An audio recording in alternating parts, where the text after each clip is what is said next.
Then he got an idea. An awful idea. The Grinch got a wonderful, awful idea. I don't think I need to really introduce how the Grinch stole Christmas. This is the one that everyone and their grandparents remember. This is the one that still gets played on network and cable TV every holiday season to this day. We all know the Grinch song that you still hear on the radio with Daryl Ravenscroft's fantastic voice. Your brain is full of spiders. You've got garlic in your soul, Mr. Grinch. And you know the eternal message about how Christmas is more than what comes from a store, despite what the media would have you believe. Billy has more toys than you. But man, is all of it earned. The story goes that Dr. Seuss, after a rather unsuccessful attempt to break into film, was ultimately convinced by longtime friend Chuck Jones, who he previously collabed with on the aforementioned Private Snafu, that TV would be a much better avenue for him. And with Jones trying to build a new legacy of his own at MGM after getting fired from Warner Brothers, working together to adapt one of his stories seemed like the perfect opportunity. And where else would they get the funding for a story about looking past commercialism than the banking company? So I went down and I gave 25 different showings of the thing to everybody, and finally an unlikely group bought it. And I thought that was very odd because one of the great lines in there is that the Grinch says, perhaps Christmas doesn't come from a store. I never thought of a banker endorsing that kind of a line. And to say it worked out big time would be a vast understatement.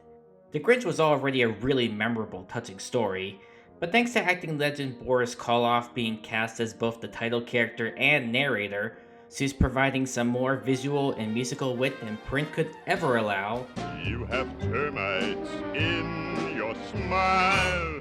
And Chuck Jones throwing in his own cleverness with inclusions like the Who's carols that he described as Seussian Latin.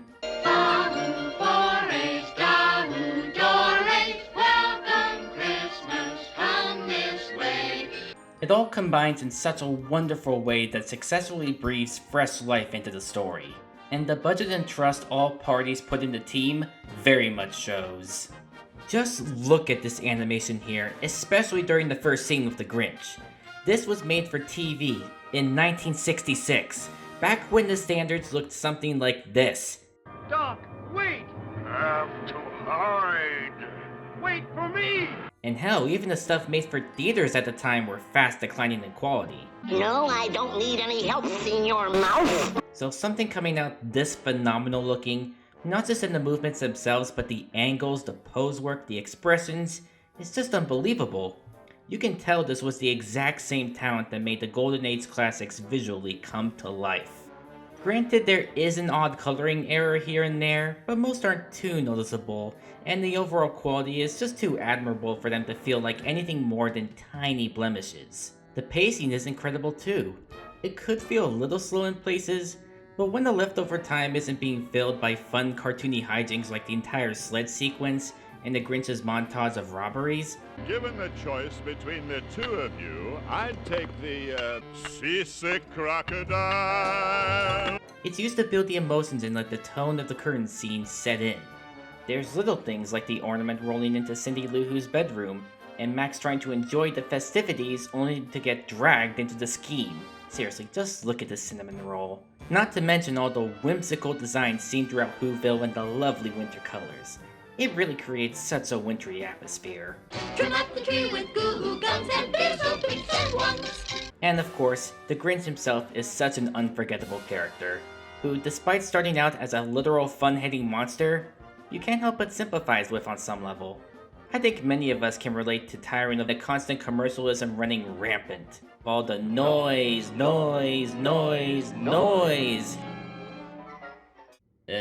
Anyway, this is topped with Karloff's performance, which is just absolute perfection.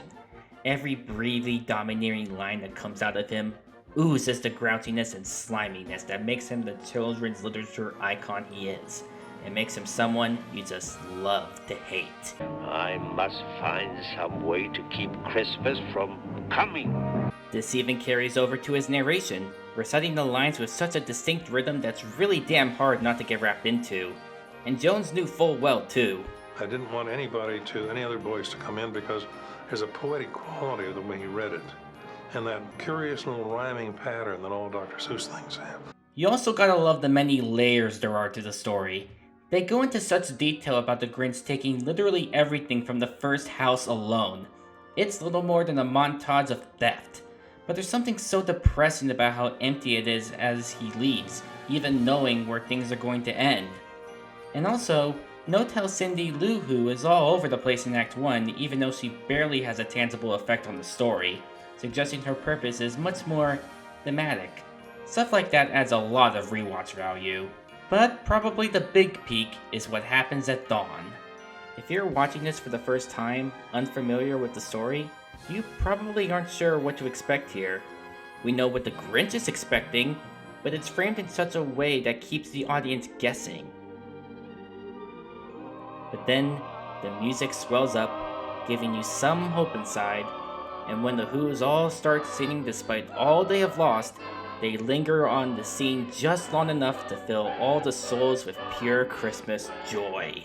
That little star is such uplifting symbolic imagery that radiates positivity all around.